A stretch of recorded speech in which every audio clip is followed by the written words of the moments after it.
My name is Tiffany Scurry. I'm the Chief Ethics and Compliance Officer at Western Digital in San Jose. The way that we're going to do today's session is it's divided into two different sections. There's the 10-minute presentation followed by some feedback that I'll be able to give to the team. And then we'll go into the 90-second presentation. And there will be time left over at the end for any Q&A that you want to have or any questions that you have for me and discussions that we can have from there. So if you're okay, then I will go ahead and read the opening comments and kick us off for the 10-minute session. Okay, so for this 10-minute presentation, the scenario is that you have been called back by the company that you gave your full presentation to yesterday for a second visit, so congratulations. They've asked you to speak only about the ethical aspects of the problem today and to explain why your solution successfully handles any ethical issues. You'll have 10 minutes, there will be no Q&A, and you cannot use slides or video. So you probably don't want to have more than 2 or 3 members of your team doing this. So with that, I will hand it over to you for your 10 minutes.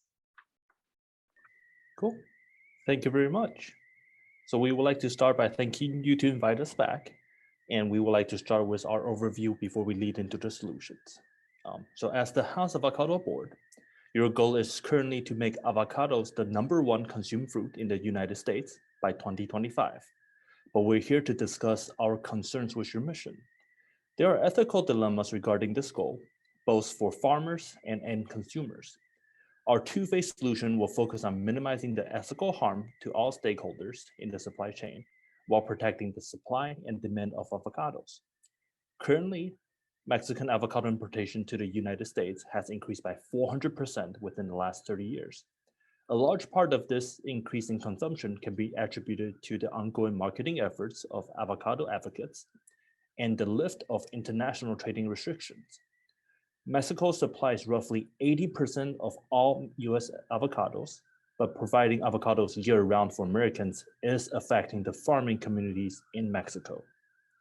Firstly, deforestation from avocado farming is a real threat in Mexico, contributing to changes in weather patterns, decreasing biodiversity, and causing soil degradation, which has resulted in the rise of flooding. Avocado trees are also far less effective for cycling CO2 than the pine and the fir trees they are replacing. The deforestation is even threatening the monarch butterfly biosphere reserve, which could destabilize the food chain of North America and have a catastrophic impact on food access. Avocado production also requires an abundant usage of water, leading to less water in streams that humans, plants, and animals rely on. With an estimated 9.5 billion liters of water used daily to produce avocados, there has been an increase in seismic activity in the largest producing regions, and now communities must dig hundreds of feet when building new wells. There are also fears that the water supply of Mexico City will be affected in the future. In addition to these environmental issues, there are drug cartels operating in Mexico who are using avocado farming as a diversified revenue source.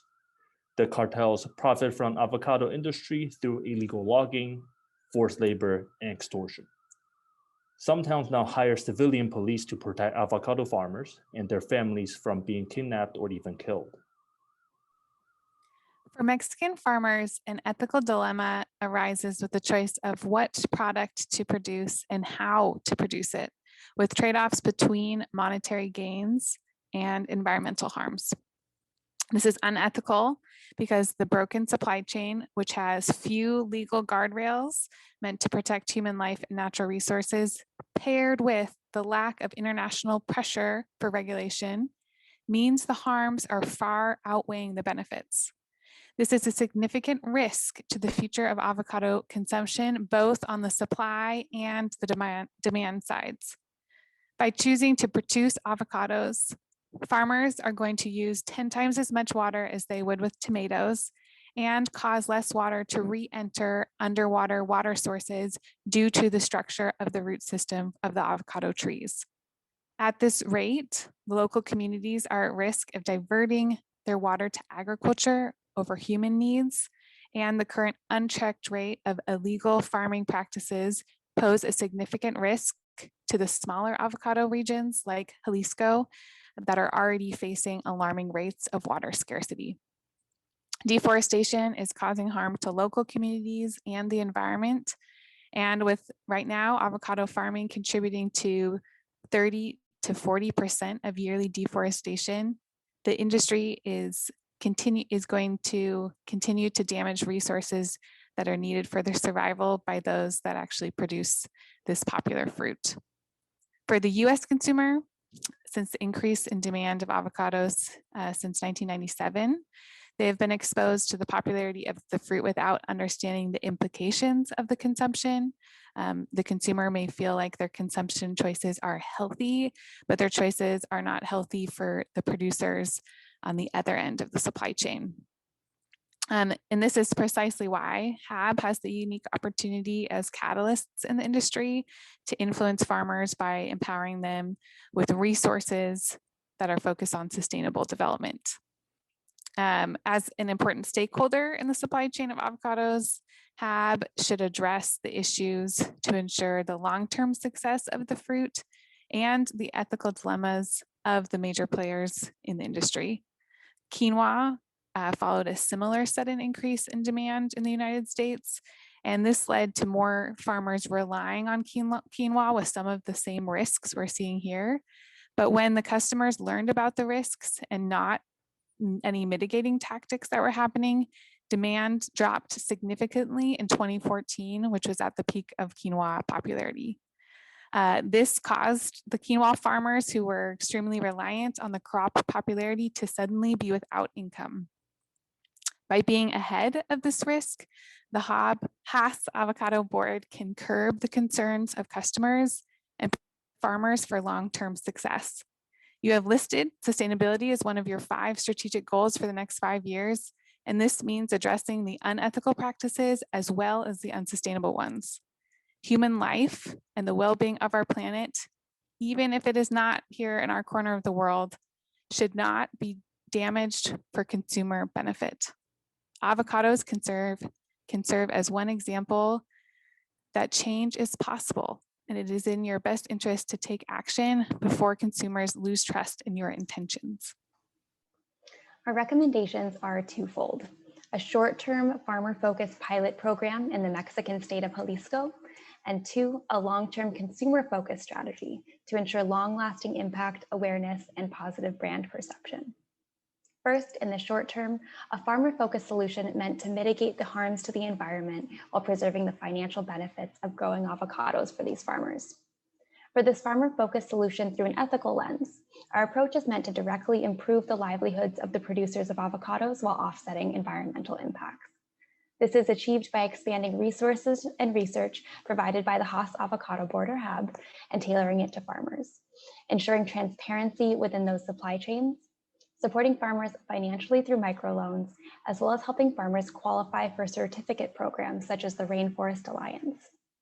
Diving deeper into this specific idea, the Rainforest Alliance certificate has been successful in the past, with the certification of 900 acres of avocado farmland in Jalisco. For farmers with Rainforest Alliance certification, our research shows that their net income was 256% higher on certified farms than on non-certified farms. And not surprisingly, over 2/3 of those certified farmers felt that their economic situation had improved over the previous year, compared with only 1/4 of non-certified farmers. Jalisco is also an important geographical focus area, as the number of avocado orchards has increased nearly 1,000% there in the past decade.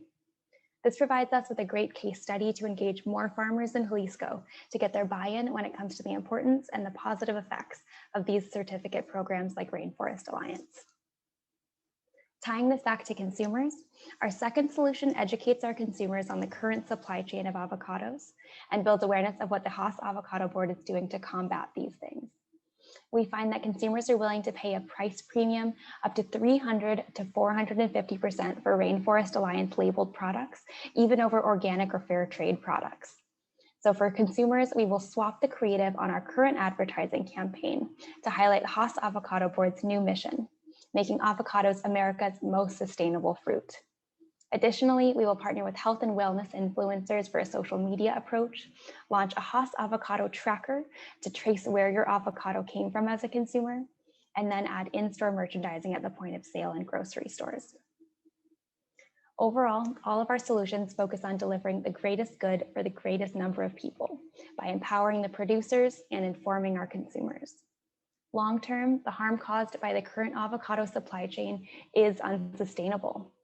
Our farmer and our consumer-focused solutions will ensure that the avocado stakeholders can make ethical decisions while supporting the popularity of the fruit.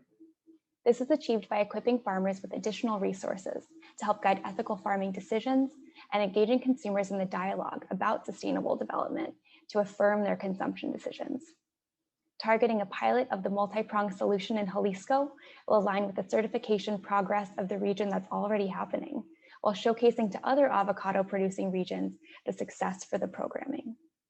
But first, we need the buy-in of the Haas Avocado Board. So thank you for your consideration.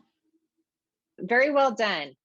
Okay, this team makes me so happy because for the first time, I saw something in your presentation that I haven't been seeing, which is you were very skilled at bringing to the board a description of what the challenges and pitfalls are without accusing the board of being complicit or engaging in illegal activity, things like this.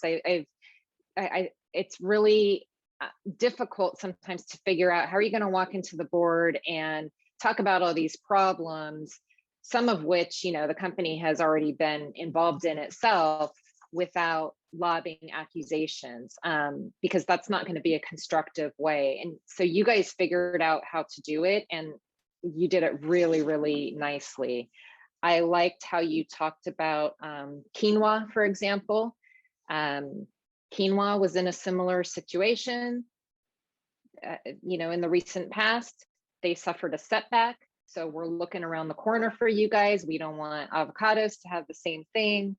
And so you made it about quinoa instead of about, you know, the wrong things that the avocado growers have been doing, which was a very nice way to do that. You also talked about taking action before consumers lose trust and focusing on building up positive brand perception. So you focus more on like, what are the opportunities here? How do we make this into a positive? And I didn't feel as a board member like I was being accused of, you know, being an evil, awful corporation, which made me much more interested and willing to listen to your solution. So I thought that was terrific and very well done. My only feedback really on, you know, the substance of how the presentation was put together was maybe if you could offer an executive summary up front to let me know what to expect. You know, you had kind of like a two-part solution. So as a decision maker sitting here listening to the presentation, that would be kind of a helpful point of reference for me to know that, okay, they're going through some background, there's like this wind up, but they're going to get to this 2-point solution that I want to keep my ear out for. That just helps, especially when there's no slides or materials and I have to listen for 10 minutes. It's good to have an executive summary up front and then circle back at the end and close it out. That'll ensure that the listener hears what you have to say. But